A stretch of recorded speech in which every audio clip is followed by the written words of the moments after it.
You have 3 years left until all traditional jobs are gone, according to the world's richest man, Elon Musk. We have AI founders that are clashing over design, which is more interesting than you think. But more importantly than that, the price you pay for all of your models might be going up very soon because Nvidia just reported that their server prices are going to increase by more than 15%.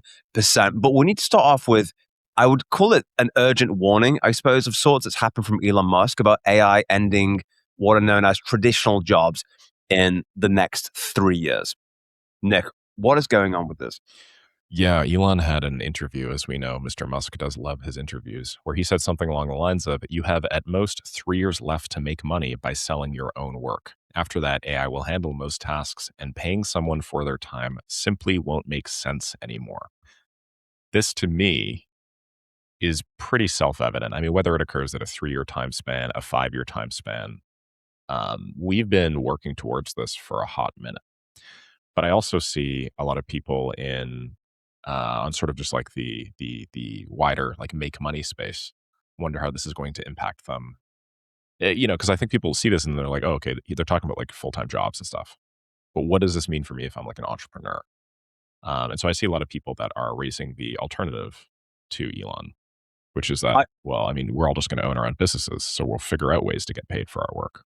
So I think this would be pretty interesting for us to discuss because, you run a business, I run a business, we make millions of dollars a year doing this sort of thing. Absolutely. And this affects every single person watching this podcast right now. So essentially, the TLDR of it, and this is really important to understand, he's predicting the end of the 200-year deal where people sell their labor as AI handles most tasks and sparks history's biggest wealth shift. Many share it as a call to build AI-powered income or scalable assets, while skeptics question the tight timeline and that Musk's own 10 to 20-year views on work becoming optional like hobbies. Discussions are pretty rampant. There's lots of different opinions on this. Artists are fearing that creativity will be devalued. Other people are thinking, are we going to have more empathy-driven jobs? What is the kind of long and short of this? And therefore, the question that we always answer is, what the hell do we do about this right now based on the facts that we have? One core thing we must all appreciate is that the market is fundamentally changing in ways that we don't fully understand. By the time you've realized it, you're usually about 6 months to a year too late. So it's good to be a little proactive and think about where the puck is moving with these sorts of things and not to be 100% reactive because effectively the needs of businesses change. You used to be able to sell crazy SEO packages and you still can to some extent. But for example, that is not something that AI is slowly replacing. And so you need to be aware of what's going on. Now, what would you say, Nick, the big TLDR is for a business owner, an entrepreneur looking at this against the backdrop of, because Elon Musk has got very interesting insights on where these models are going. He's probably the most connected guy in the world. And he has made bold predictions, but let's be honest, this guy, he solved space travel. He solved many different businesses. And so it's a very interesting take he's got here. Yeah. Yeah. Rudolph the Red-Nosed Reindeer, is also coming out with this right around the time that he launches Grokbot. So, you got to understand there's probably some incentive there for him to be saying stuff like this. Basically like, hey, we're going to replace virtually everything on Earth. By the way, I just launched a software platform whose whole stated goal is to like replace all services on Earth. So, I think that's something to keep in mind there. And I mean, like I love Elon. I think he's doing great things, but it does come at a pretty good time. I think we've known that the market is moving towards the commoditization of services in general for a while now. I think the real question is, what else can I do? I mean, like if AI is coming for virtually all jobs, what jobs, I guess, are going to last the longest is the question that I'm the most interested in. Just because something is going to end eventually doesn't mean that you can't make a ton of money and then, acquire a bunch of power by proxy by doing it, right? I mean, It's there's short-term interesting. arbitrage opportunities everywhere. I wonder if thinking about it in the frame of us finding jobs is the wrong question. Because by the time somebody's created a job, most of the delta's already been captured, right? Hmm. Anthropic, for example, Nvidia, they raise money, they get insane valuations, and then they say we need a strategy, and then the strategy, and then they hire jobs. So you can get paid for your labor, but realistically, if you're able to be proactive and be an entrepreneur and seize opportunities, you capture way more of the upside. The trade-off, though, is it takes years of consistency and you've got to crush it. But that's where all the value is. So I don't think we should think about jobs in the classic sense in this new AI world that we're entering. The job for life phenomenon is officially done. It's dead. Our grandparents would always say, go get a job for life, work at British Steel, keep your mouth shut, get a pension, retire at 65 years old, and just live for the weekends like everybody else. Right. That's not the world we live in anymore. So I think, to be honest with you, for the stacked 17 subscribers, I think it is important that you do think about future proofing in a world where the strength of the technology is unknown, but we can be fairly certain that it will increase at an exponential rate. How do you build a skill set that withstands the test of time and makes you invaluable? What does that look like? I mean, I don't think there's any skill set that will stand the test of time if we just zoom out and go kind of philosophically. I don't think there's anything that is really always economically valuable. I think there will always be displacement occurring at some rate. But if you mean like what can people practically do with that today? I was in a very similar spot around 4 or 5 years ago. My co-founder Noah and I had just built up this content rating company called 1 Second Copy to over $1 million a year. And before then, we were, I don't want to say we were broke, but we were virtually broke. We were making like very little money. And so this is really like, scaling to millions a year. This was like the first thing that we'd done that I would say had any renown. And the whole idea was we were using AI, the burgeoning kind of nascent AI, to write content. And then we got better margins because nobody else is using AI and we knew how to use it. And that allowed us to scale really fast. So then ChatGPT dropped. And then our whole business model basically disappeared overnight because now everybody on planet Earth knew that, hey, we can actually use AI to do this. And there was a simple interface that allowed them to do so. So we were in this position where I was like, okay, like, dude, what the hell do we do? Our business probably has like 6 months tops. Where do we go from here? And he, being much more intelligent than I, was like, well, we should find a business model that grows with AI, doesn't shrink with AI. And I was like, well, what freaking business model is there that actually like improves with the developments of AI and not gets absolutely crushed by it? And he was just like, well, what about just like helping people install AI into their businesses? By definition, AI grows that industry, right? Because the better AI is, the more people want to use it. And so that's actually how we started selling AI and automation. And so I've asked myself, like, of all the possible things I could do from a business perspective, like what actually has the most longevity? And if my thesis is that kind of like Elon Musk, AI is coming for every job in, somewhere between 3 to 5 years, wouldn't that be the job that has the most longevity? The job that is literally helping people install the systems that replace them in businesses? Yes. I think that's a really great way to think about it. And it's also jobs. What we've seen so far, if we look at the data, is it isn't actually removing jobs. In fact, do you know what the last job that got eliminated was? No, what? It was a lift operator. Lift operator? What? Yeah. I'm sorry, you mean like historically?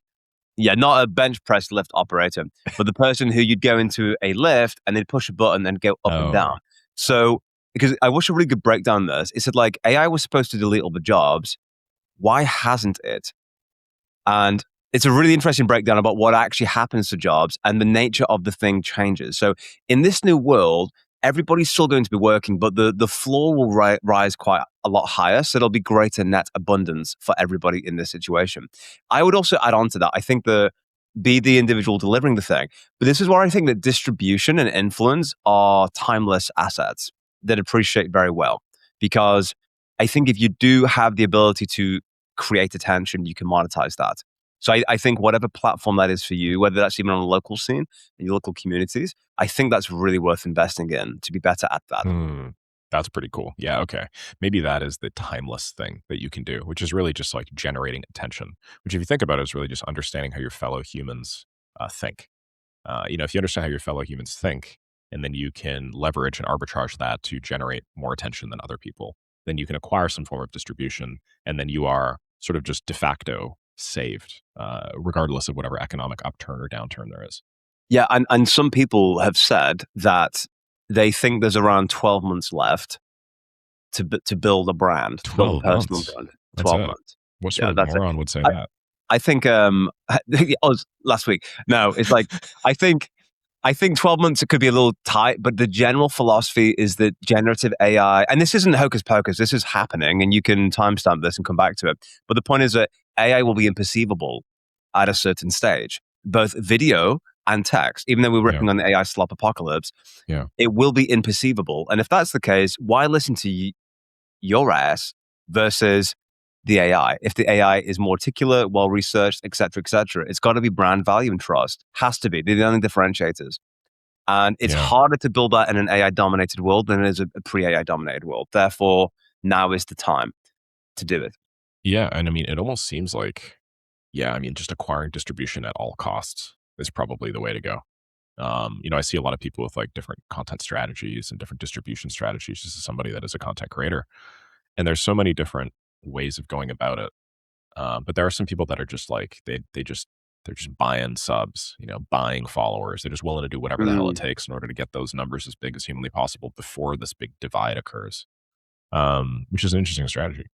It is an interesting strategy. Yeah. Speaking of strategies, Nick, let's talk about a big strategy, perhaps a design strategy. So this was a mini beef, but we wanted to pick up on this funny exchange here because it cuts to the heart of AI creation, cuts to the heart of tech startups, and will be something applicable to everybody listening, and a key thing that you can take away from this episode right now. So on the right-hand side, if we zoom in a tiny bit, we have Hermes Agent. Now, Hermes Agent, I didn't realize this, but they shoot from the hip on X. X just seems to bring out that fire in everybody's neck. They get a little loose, a little bit peppy. So this company called Micro has this page, and I didn't know Hermes spelled the word dog, D-A-W-G. They got that dog in them. They were like, what the F is this? I take it back. Maybe focus on your own site. So I think the first thing that happened, though, this was a rebuttal. Brett Goldstein, or that guy BG, I'm not sure who this guy is, but effectively, hot take, this is horrible design. It looks cool, but it's very hard to use and understand what's going on. Keep the fancy stuff on your landing and follow standard patterns for your actual product. Hermes Agent replies, sorry, I don't like it. Soon you'll be able to manage everything from your agent and never have to look at this configuration page again. And then they went back and had a look at his website, and then they had some things to say. Nick, before we go into why this is important, what's your take on this exchange? Yeah, this is just classic Twitter beef. To be clear, we're not just going to talk about the Twitter beef, but just more general patterns therein. Anyway, I think this is solid marketing by new research. This reminds me of like the Wendy's Twitter page from like 3 or 4 years ago, where they would just be like, shut up and eat your fries or something. And we talked about attention gathering. It was like a new wave of marketing. I find this tends to work pretty well with faceless channels, just on the meta. It doesn't work as well if like there's an actual person there. But when it's a company that's going like, dog, WTF is this? I take this back. Focus on your own shit. I don't know. People just tend to like that because it's an anti-pattern. So maybe that's a little nugget takeaway that you guys could run away with. But more generally on the design, like I did want to talk about just how cracked this portal is. I mean, this looks dope. This is really, really cool. I really like this. I really like new research is like just design in general. I also like that they're being explicit that like, hey, pretty soon you won't actually have to look at any design because your agent will just do it. And then your agent can make your design look however you want. So that was kind of classy. But on their design in general, like you have to understand that what Brett said here is standard patterns for your actual product. That works until it doesn't, right? Like standard patterns will continue outperforming these new fancy ones until people's design bar goes up, and then the new fancy ones start outperforming. And we're probably pretty close to that already. I have a lot of people that are like, I show people how to build these really sexy websites that have like cool motion scroll experiences. And they're like, yeah, but like who's converting on this? And I'm like, yeah, I mean, on net, historically speaking, people don't convert on this, right? But like you'd be dumb as hell to think that this is not going to be the next generation of like experiences for consumers. And the second that, enough consumers start like looking at experiences like this, that's what they're going to be expecting. Like how is, a simple 2D, I mean, that's like saying, dude, like video is crazy, man. Like just look at a slideshow of static images. Look at how much more data there is to back up that a slideshow of static images were. Like it's like people being like, dude, you're putting your news on the TV. It's like, bro, like, do you have any idea how much research there is behind newspapers being the primary form of like giving people information? Like, obviously, no shit, because that's what we've been doing until now, right? But this sort of stuff is the next gen. Exactly. And I think they've got a gorgeous design. And I think the one on the right does follow some classic design principles. But so does the Hermes Agent website. I think it's beautiful. If you ever on it, it's fantastic. You can go through. It's got a lot of interesting effects. Like, Yeah, look at I think this. it's fantastic. This is so It's sick. non-typical, but it looks beautiful. It, Yeah. it really does. It's got a set of design principles that sit underneath it that make it consistent in the style that it's got, and it doesn't break many of the design sins, the design laws. It's like Uh, taste. Look at it's this. taste. It's a different style. It really is very, very well done. It's very, very, very well done. But Yeah. one thing you'll notice with design, typically speaking, I think a general great rule is like if it's not constructive, I personally think probably don't say it. But I think it is good to strategically get in these beefs sometimes because it will bump up a little bit of visibility. On your point about the websites, Nick, I mean I did a 3D website recently that looked freaking awesome, and was one comment that basically was like, "Hey, if you know anybody who's buying these for like $10,000, let me know," like with laughing face emojis.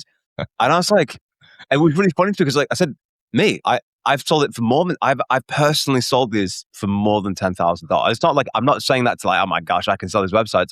They do genuinely sell, and I think a lot of it is a limiting belief system that it isn't possible.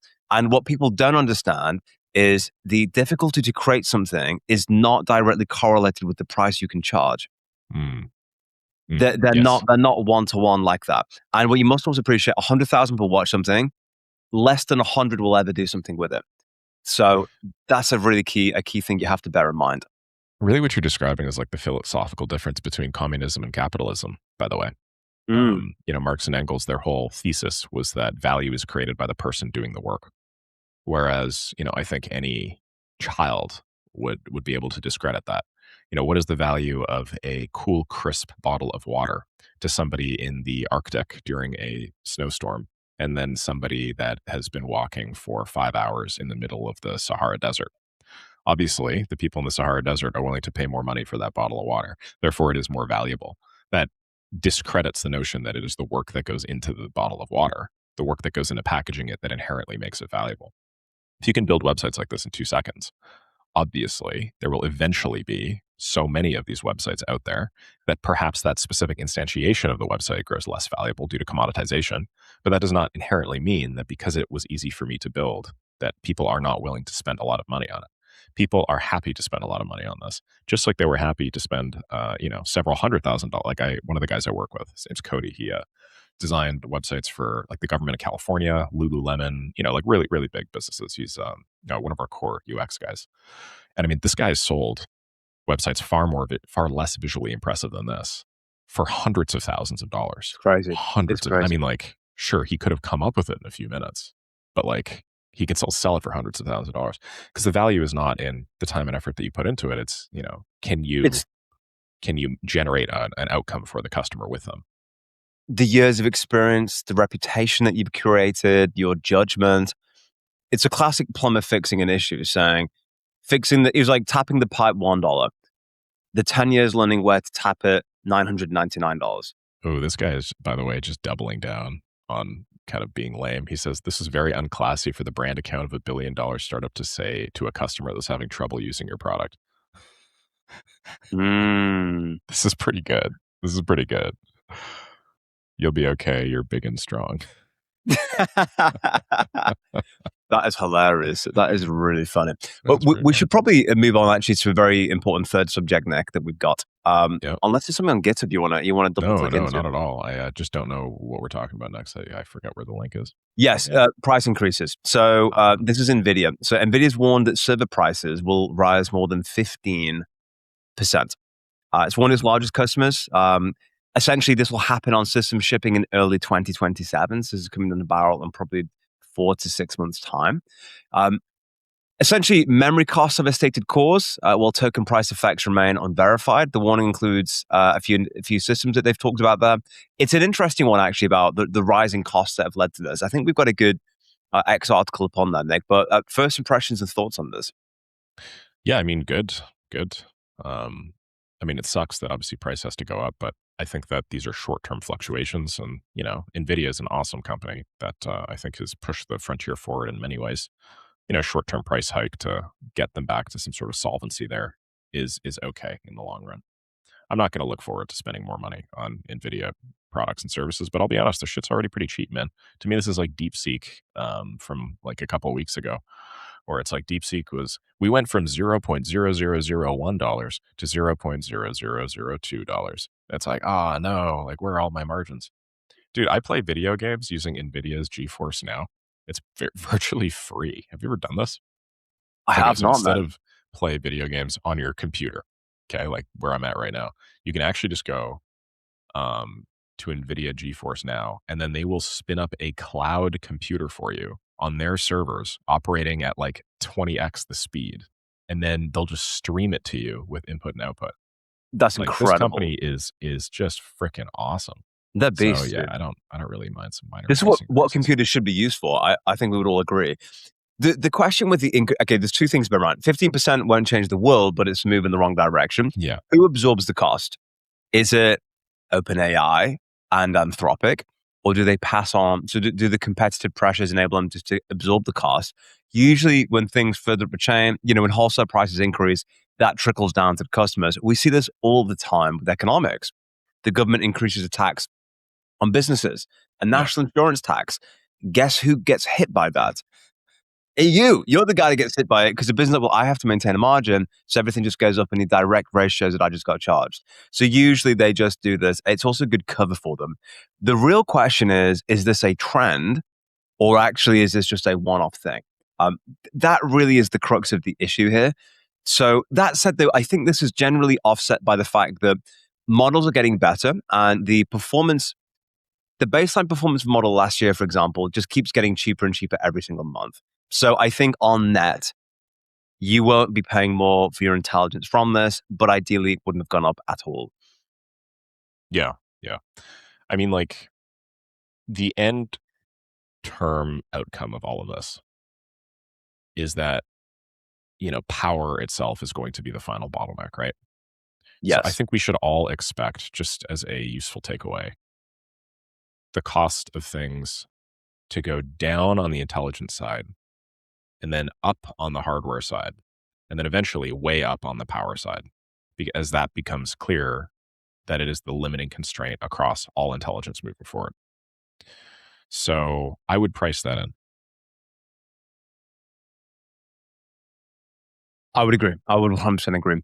Nick, should we price in some comments from our beautiful 17 members? Well, those 17, those are definitely not priced in, let me tell you. Market could use a The hot market conditions. few more of those. Let's see how our yesterday's video was doing. Nice. Not bad. Cool, man. Yeah, we cannot predict views on this channel yet. Yeah. One thing that we know is that our analytics page takes so long to load because we're just doing so well. If we just zoom way out of this, over a 90-day, that looks like a pretty positive correlation to me. Dude, I don't know if we're a graphmatician or not, but that is heading in the right direction. For sure. Okay. What do we We got? may even be getting some new thumbnails. Much to the dismay, when we tried one thumbnail, it did ruffle a few feathers in the comment section, but Oh my God, dude, it was bad. Should we show them the thumbnail? I don't think we need to. We don't need to dig up Okay. old like videos. Elon Musk was like buried underneath our shoulders. He looked like a little Oh, that one. like- Okay, no, yeah. Let's show them that. like a dwarf from Lord of the Rings being like, His face was like 2x the size of everyone else's face on the thumbnail. Basically, it was hilarious. So some things happen in the lab. Some things that happen in the lab, which is cool. Okay, we'll do it at the very end before we exit, just to keep the viewers watching. I love that. Digital Bliss, Digital thank you. Bliss loves us. Thank you. We love you back, Mr. Spotify. I feel like Noir. you want to read this one, bro. Not really. Okay, well, I'll take it off your hands, man. I feel like the statement that OpenAI can't compete on Fable-style intelligence to be premature. They have yet to release their models from a new training run. Fair point. Let's wait till GPT-6 drops before we call that one. Because as great as Salt is, it's still from a GPT-5 training run. So too premature to say that it's over for OpenAI. Yeah, well, I got a back channel with Sam Altman himself, and he let me know. So everything here is fully cited and 100% accurate on the Stacked podcast. We would never mislead you. No, I'm just kidding. Yeah, we don't really know. I mean, that's just my take on it. My take is that, Anthropic has a bunch of RSI now because their models are just more intelligent in general. And usually it's like first mover advantage. The person with the smarter models gets smarter and smarter and smarter faster because they get to use a portion of that model's intelligence on inference to, algorithmic improve. So I don't know. We'll see. We'll see. But let's wait till GPT-6 drops. Dude, I don't have the time for that. I got to make my claims now. I'm going to make the claims now. Yeah.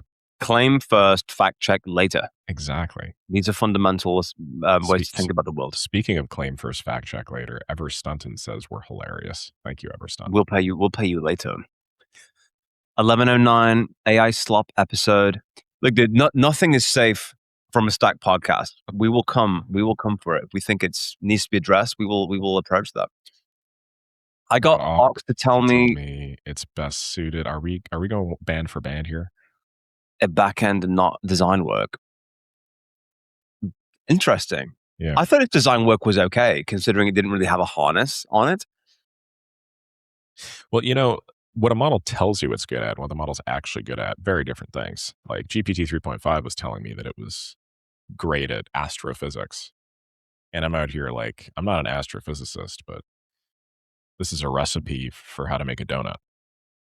Yeah. It's like, this is the best model the world has ever seen. It's like, okay, we'll check it. Interesting though. Yeah, good for backend stuff. That's fantastic. I think it's a good model. Sol writes my notebook LM sources, so I'm called Gemini. Awesome.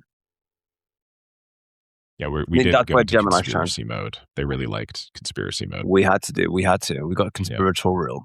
The movie is not called Drive. Thank you for it's called Speed. Thank you for the correction. Look at 1988. We're pretty young. I prefer Drive. I think it's a better name. Yeah. Glider should give you a word of the week. Okay, I'll add that to the product roadmap. I like that. This is interesting. Sleepytime Mystery says the mystery model outputs Chinese symbols in the middle of a response, which is a dead giveaway of GLM or another Chinese model. I don't think I've seen Chinese characters in the middle of a response, but that's fascinating. I haven't either. Yeah. I like Codex. It swears like a trip because I told it to make a memory. It does humanize it, to be fair, when it's effing and jeffing. Yeah. Effing and jeffing is pretty cool. Like one of my buddies would just send me screenshots of like, oh my God, dude, Codex swore, ha ha ha, like a few months ago. And I thought it was pretty endearing because I don't know, it's like looking at like a bunny rabbit going on its hind legs, like, and then being like, it's walking like a person. Yes. 100%. Yeah. Mine just calls me broski. Mine doesn't swear too much. How about this one? China's had a breakthrough with lithography. The market will be flooded with cheap RAM in a couple of years. I predict most companies will opt to self-host if they can, especially in the services sector. We have to meet very strict compliance. I reckon Anthropic are the modern-day internet cafe. I don't know about that. I mean, like, dude, the whole market has moved towards cloud for everything, simply because cloud for everything means you don't have to run it locally, specifically for that reason, right? We're even seeing like short-term, we're pushing cloud for everything here with like Grokbot and stuff. If the market really is flooded with cheap RAM in a couple of years, there's just going to be like the RAM equivalent of like BlackRock buying up all of the housing, aka buying up all the RAM, setting up facilities that are hyper optimized to use that RAM and then reselling it to us. So modern day internet cafe, whatever company this is, Anthropic or otherwise, will more be like a modern day BlackRock. That's my take on it. Anthropic's surge past OpenAI is basically a story of Claude Code, cleaner UX, and enterprise trust compounding into a $25 billion lead. That's an LAI post right there. But dude, you skipped Meow Engineer. Is there something about that name that just makes you not want to read it? I don't know who Mac McNeff is or the tech pod or who this guy is. Well, dude, why don't we take a look? Matt McNeff. Matt McNeff apparently is this guy. Oh, that's Bricks and Minifigs. Yeah, it's Bricks and Minifigs. You saw the Penguin IO Lego bricks thing where someone had like sold $200,000 of stock. No, I've actually never heard that in my entire life. I have no idea what you're talking about. You must know. You must have heard that story. No, never. This is crazy. Is this a British thing? I have no idea. I have no idea. I didn't know we started a podcast. No idea. Yeah. I do think there's a massive transfer of wealth from first world middle class to global south from how AI changes the career space. Yeah, that's true. It's quite the equalizer, I would say. Everybody is now like an 80% expert on everything because the model does the thinking for them. Absolutely. Do you think instead of using technology to increase the potential of an individual, we should instead optimize for an increase in a number of blue zones? At the rate we're going, the individual life expectancy might increase, but the longevity of a healthier, smaller community. I don't think the current state of the world can sustain both of these things. Damn, that's a take. So, like, we should use AI to make people healthier. I think you must do that. I think the government will have a nudge, but ultimately you must take accountability for your own health yourself. Yeah. So, for Yeah. example, you have health condition X. You should be doing the research. You should be feeding it your blood work. You should be used. That's how AI. Everyone's like, you heard the classic story, Nick, of like where the person's on top of a roof and then a boat comes and she's like, "Don't worry, I don't need a boat. God's going to save me."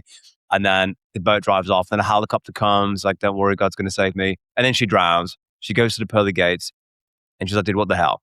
And he's like, "Man, I sent you a boat and a helicopter and you didn't jump in. What are you talking about?" I think it's the same thing with AI and tech. And this thumbnail kind of really explains it a little bit, kind of a bit suspect. That you need to be enterprising. You need to get it up right now. Ask it, when I did it, it asked me 50 questions. I said, I want you to ask me, here's a load of information about me, my Yeah. data. Ask me as many questions as you deem relevant to best give me advice. And then obviously do ultra code, mega plan, all that sort of stuff. Yeah. You can get superhuman level health today. You don't need to wait on the government in 10 years' time. Yeah, that's true. You guys would not believe, like, if you just like look up and categorize by health conversations, you would not believe some of the shit I'm talking about with these models. I mean, it's insane. I thankfully went to school for something that was like biology adjacent. So the terms that it's throwing at me are not just in one ear out the other. And I do feel like you need a certain amount of, education surrounding biology. Um, in order to really fully be able to like take advantage of all that. I think a lot of people are Mm. getting like misled right now and they're, raw dogging peptides and shit because a model offhand recommended one for one specific thing. And they're just like brutalizing their liver. But yeah, man, I'm health maxing. My sleep, for instance, is completely different today than it That's was so 2 cool, months bro. ago. And it's all thanks to AI. That's so. Dude, we should get double click into that a little bit. And I think, Nick, we need some feedback on the thumbnail down below. What we think. This is the new era of This stacked is podcast thumbnails. jacking it. What happens in Vegas stays in Vegas. Well, guys, on that beautiful note, let us know for the thumbnail down below. Have a beautiful day, and we will catch you in tomorrow's episode. Thank you.